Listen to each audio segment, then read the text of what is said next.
ಜಿಲ್ಲೆಯಲ್ಲಿ ಮಳೆ ಆಗ್ತಿದೆ. ವಾಡಿಕೆಗಿನ್ನ ಜಾಸ್ತಿ ಈ ವರ್ಷ ಮಳೆ ಆಗುವಂಥ ಎಲ್ಲ ಲಕ್ಷಣಗಳಿದ್ದಾವೆ.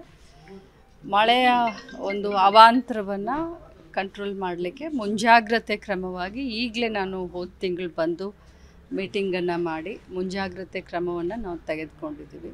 ಸೊ ಹೋದ ಬಾರಿ ನಾವು ಕಂಪೇರ್ ಮಾಡಿದ್ರೆ ಅಜ್ಜಕ್ಕಿನ ಹಿಂದಿನ ವರ್ಷವನ್ನು ಕಂಪೇರ್ ಮಾಡಿದ್ರೆ ಈ ಬಾರಿ ನಾವು ಮಳೆಯನ್ನು ಎದುರಿಸಲಿಕ್ಕೆ ಸರ್ವಸನ್ನದ್ಧ ಆಗಿದ್ದೀವಿ. ಉಡುಪಿ ಜಿಲ್ಲೆಯಲ್ಲಿ ಒಟ್ಟಾರೆಯಾಗಿ ಮಳೆ ಯಾವುದೇ ಪ್ರಮಾಣದಲ್ಲಿ ಬಂದರೂ ಕೂಡ ಅದನ್ನು ಎದುರಿಸಲಿಕ್ಕೆ ಜಿಲ್ಲಾ ಆಡಳಿತ ಸರ್ವಸನ್ನದ್ಧವಾಗಿದೆ. ಪೊಲಿಟಿಕಲ್ ಡೆವಲಪ್ಮೆಂಟ್ ನಿನ್ನೆ ಕ್ಯಾಬಿನೆಟ್ನಲ್ಲಿ ಇದರ ಬಗ್ಗೆ ತುಂಬ ಚರ್ಚೆ ಆಗ್ತಾ ಇದೆ. 5% ಏರಿಸಿದ್ದಾರೆ. ಯಾವುದು 5% ಅಲ್ಪಸಂಖ್ಯಾತರಿಗೆ ಏರಿಸಿದ ಬಗ್ಗೆ ಸಾಕಷ್ಟು ಆಕ್ಷೇಪ ಕೇಳಿ ಬರ್ತಾ ಇದೆ ಬಿಜೆಪಿಯವರು. ಬಟ್ ಅದು ಕೇಂದ್ರದ್ದು ಅಂತೇಳಿ ನಿಮ್ಮ ಕಡೆಯಿಂದ ಸಮರ್ಥನೆಯೂ ಬಂದಿದೆ. ಖಂಡಿತವಾಗ್ಲೂ ಅದು ಕೇಂದ್ರ ಸರ್ಕಾರದಿಂದ ಆಗಿರೋದು, ಅದು ನಮ್ಮದಲ್ಲ. ನಮ್ಮ ಕ್ಯಾಬಿನೆಟ್ನಲ್ಲಿ ನಾವು ಒಪ್ಪಿಗೆಯನ್ನು ಕೊಟ್ಟಿದ್ದೀವಿ. ಆದರೂ ಕೇಂದ್ರ ಸರ್ಕಾರದಿಂದ ಏನು ಒಂದು ಆರ್ಡರ್ ಆಗಿ ಬಂದಿತ್ತು ಅದನ್ನು ನಾವು ಪಾಲನೆ ಮಾಡಿದ್ದೀವಿ ಅಷ್ಟೇ. ಬಟ್ ರಾಜ್ಯ ನಾಯಕರು ಹೋರಾಟ ಮಾಡ್ತಿದ್ದಾರೆ ಹೇಗೆ ಅಂತೆಲ್ಲ ಹೇಳ್ತಾ ಇದ್ದಾರೆ. ನೋಡಿ, ಯಾವತ್ತಿದ್ರೂ ಬಿ ಜೆ ಪಿಯವರು ಮೊಸರಲ್ಲಿ ಕಲ್ಲನ್ನು ಹುಡುಕುವಂಥ ಕೆಲಸವನ್ನು ಮಾಡ್ತಾರೆ. ಅವ್ರಿಗೆ ರಾಜಕಾರಣ ಮಾಡಲಿಕ್ಕೆ ಬೇರೆ ವಿಚಾರಗಳು ಉಳಿದಿಲ್ಲ.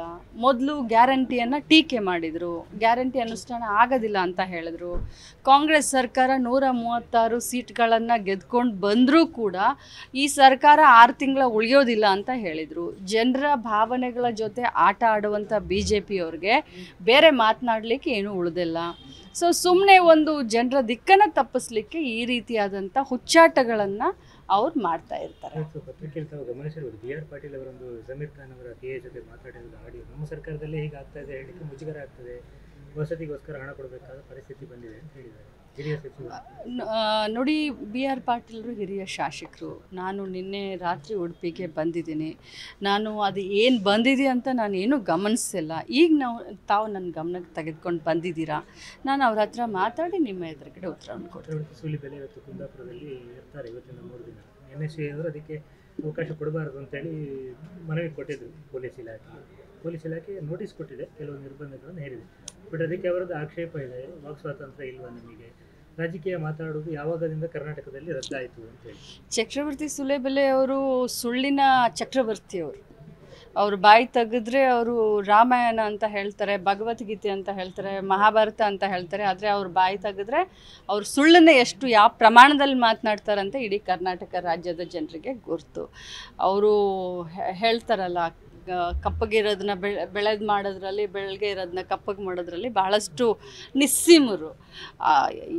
ವಾಕ್ ಸ್ವಾತಂತ್ರ್ಯನೂ ಇದೆ, ಎಲ್ಲ ಸ್ವಾತಂತ್ರ್ಯ, ಎಲ್ಲ ಥರನಾದಂಥ ಸ್ವಾತಂತ್ರ್ಯ ಕಾಂಗ್ರೆಸ್ ಪಕ್ಷ ಕರ್ನಾಟಕ ರಾಜ್ಯದಲ್ಲಿ ಅಲ್ಲ, ಇಡೀ ದೇಶದ ಇತಿಹಾಸದಲ್ಲಿ ಸಂವಿಧಾನಕ ಬದ್ಧತೆಯನ್ನು, ಸಂವಿಧಾನವನ್ನು ಎತ್ತಿ ಹಿಡಿಯುವಂಥ ಕೆಲಸ ಯಾರಾದರೂ ಮಾಡಿದ್ರೆ ಅದು ಕಾಂಗ್ರೆಸ್ ಪಕ್ಷದವರು.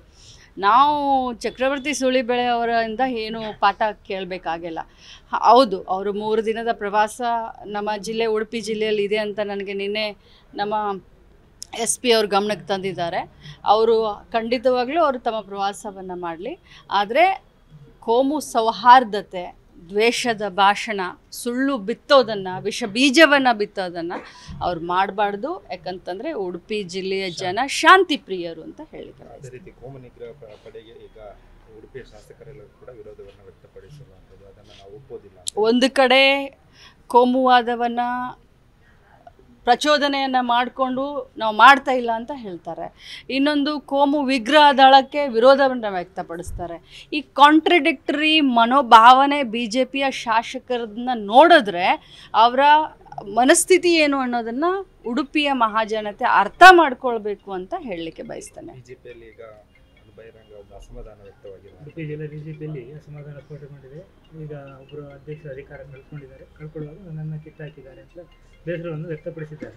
ಇದು ಟೋಟಲಿ BJPಗೆ ಸಂಬಂಧಪಟ್ಟಂಥ ಅವರ ಆಂತರಿಕ ವಿಷಯ. ಅದರ ಬಗ್ಗೆ ನಾನು ರಿಯಾಕ್ಟ್ ಮಾಡೋದು ಸಮಂಜಸ ಅಲ್ಲ ಅಂತ ಹೇಳ್ತೀನಿ. Thank you. ನ್ಯೂಸ್ ಫಸ್ಟ್, ನಿರ್ಭೀತಿಯಿಂದ ನಿಮ್ಮ ಪರವಾಗಿ.